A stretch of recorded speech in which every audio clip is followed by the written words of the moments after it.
Hello, I'm Jane Harris and I'm a genealogist near Inverness in Scotland.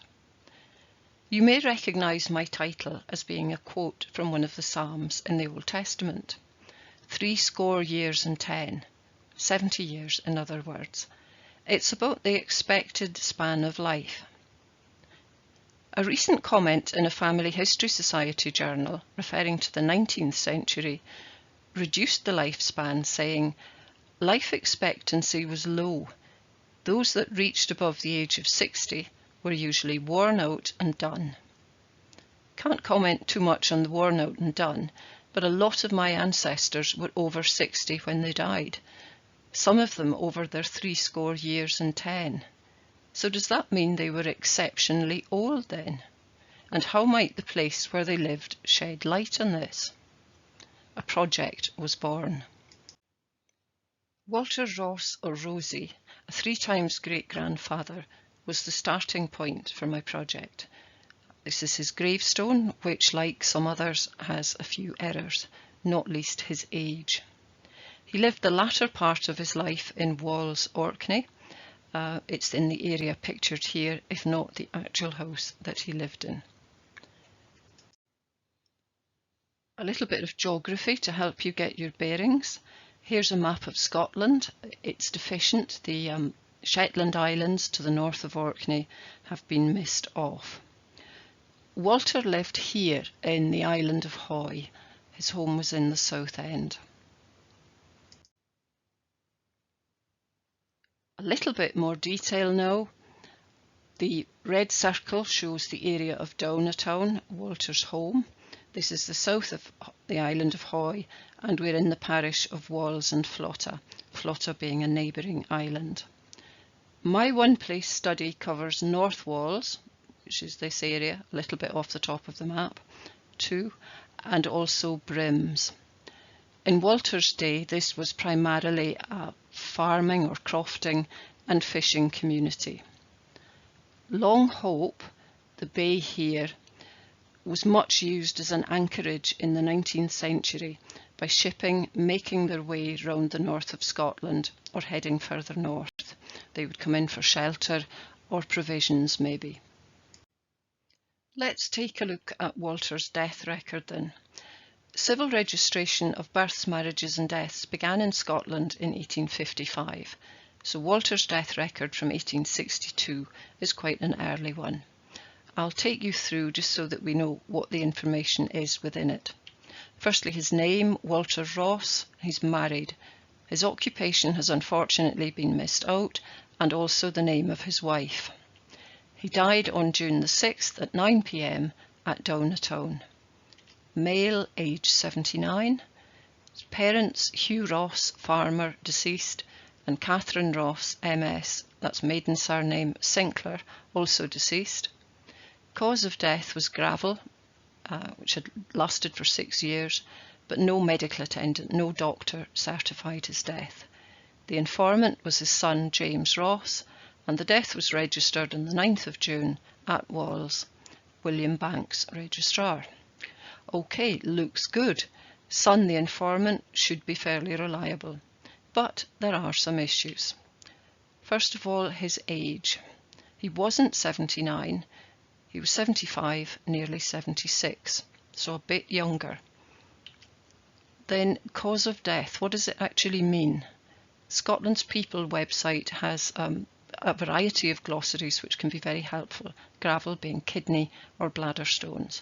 But with no doctor certifying his death, do we even know that the cause of death is correct?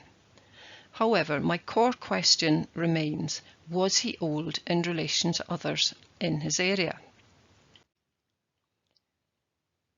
I looked firstly at national figures for Scotland as a whole to gain some context, and this source handily began with figures from the period when Walter died, and it shows on average how many more years of life someone in each age group might have. So looking at a child born 1861 to 70, if they were a male, their expectation of life was just 40.3 years, slightly more for females. So in relation to newborn children, Walter at 75 was indeed a very old man. If we look at the other end of the scale, however, anyone who was already 65 had, if they were a male, almost 11 years of life still to go on average. Females, again, slightly more. But this all begs the question, how many actually lived to be that old? As Walter died in 1862, I used the report on the 1861 Census of Scotland to answer this question. It's a very detailed source, so I've pulled out here some core figures. These are the total numbers and percentages of men in the Scottish 1861 population aged 70, 75 or 80 and over. As you'll see, very few men made it to 75 or more. Walter was in a very small group. If I add the comparative figures for my own one place, there's quite a difference. Double the percentage of men 75 and over. Walter was there, his age was wrong again, 77. And more than 3 times as many men aged 80 and over.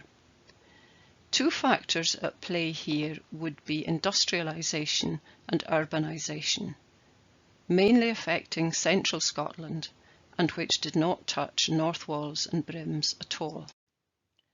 Now I could have stopped there, but my interest was piqued, and the census is, after all, a snapshot. People could have been away, visitors in the place. Therefore, to try and understand more of what was happening on this age question, I decided to examine the death records for North Walls and Brims around the time that Walter died, covering really the first 20 years of civil registration in Scotland. I'm fortunate to have a Scotland's People Hub nearby. This would have been quite expensive to do online. Age was, of course, my chief interest, age at death. But as I worked through the death records, other themes were coming up. What people died from, how well kept were the records, and could the informants sign their name? In the background too, there was that ongoing question, how accurate were the ages? So here are some of the key things I've found. We'll look at the graphics first, and I must stress I'm a genealogist, I'm not a statistician, and I hope this will not be death by numbers. So if we look at the recorded age of death, I guess it's pretty much the kind of curve you would expect. Higher numbers at the start with infant and child mortality, then declining and going up again towards the end. But in this area, you'll notice that for men, it's the 70 to 79 age group that is the highest. For women, it's a decade or so later, and we even here have 2 women who were said to be over 100 when they died. Have a quick look at the raw figures. 163 deaths in total over that 20-year period, quite a few more women than men. The average age at death across the piece, just over 54, and for men, almost 48. But over a third of the deaths were people aged 75 or over, and almost a third of all the males who had their death recorded in North Walls and Brims were 75 or over as well. So in relation to his own community, Walter was not exceptionally old at all. It was fairly common to reach 70 years and 10, and 19 men in total were older than Walter when they died. But how accurate were the ages on the death records? We know that Walter's age was actually 4 years older than his real age.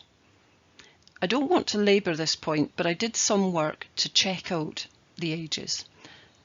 I looked at baptisms, consistency across census ages, and the date of marriage for those people who were said to be 75 or over when they died.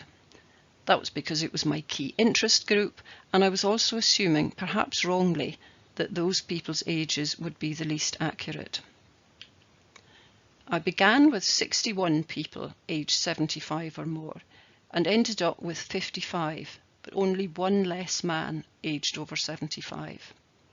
I found baptisms for 42 of them, and assuming that they were baptised within a few months of birth, then over half of them were correct, and only 9, including Walter himself, were more than 4 years astray, and they were almost always recorded as older rather than younger than they really were. What about my very old people? A little bit disappointing. The oldest men were in their late 80s rather than their early 90s, and Christina Barnett's son, or Gun, was not actually 108, but 96. Overall, though, these adjustments don't change the general picture that for North Walls and Brims, reaching your 70 years and 10, and indeed quite a bit more, was not exceptional at all, unlike Scotland as a whole. Had my ancestor been from the Lanarkshire coalfields, the picture could have been quite different. My study, however, became much more than numbers.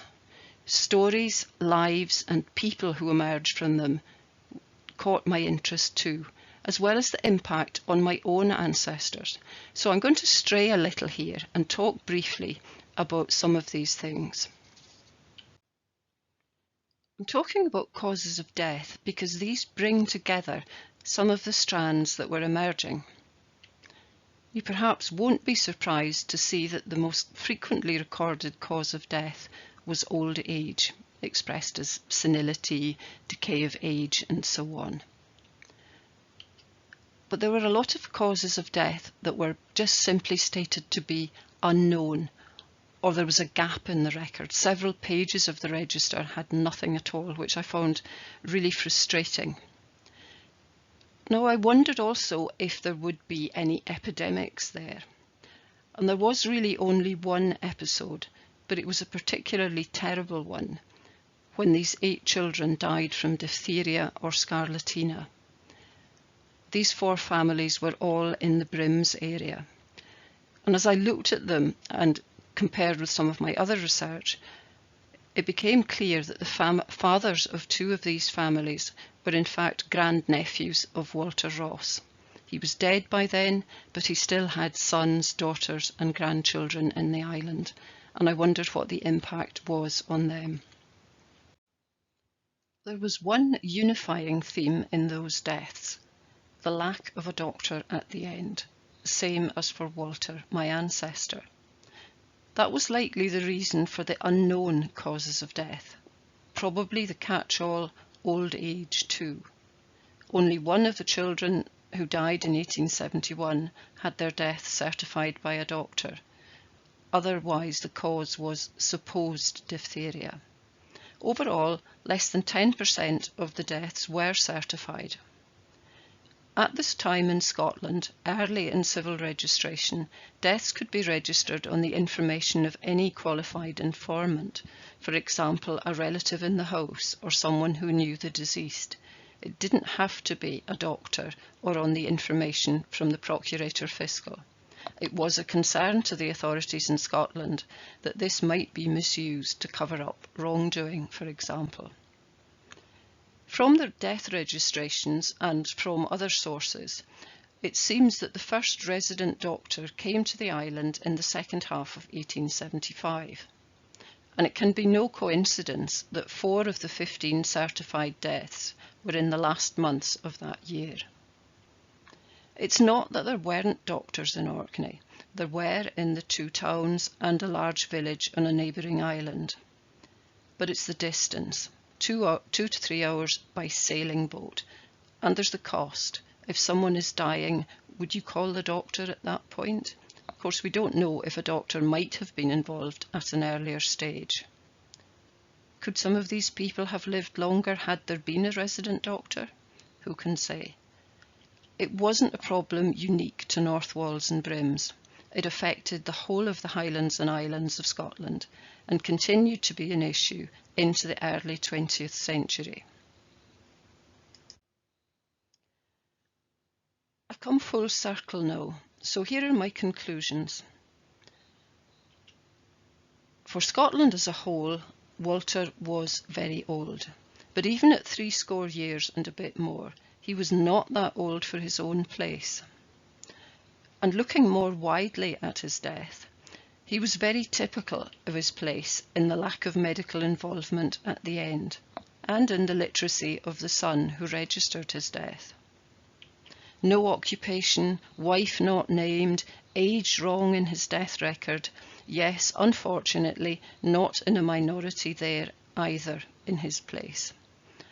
And for me, was it worth the effort? It was certainly a slog at times, not least the age checking. But the insight into the wider community I found really interesting. Being able to link people up, to see things that were happening at the same time, and to go beyond the box of Walter's own death. I hope you found it interesting too. Thank you for listening. Here are my contact details and the web address for my one-place study.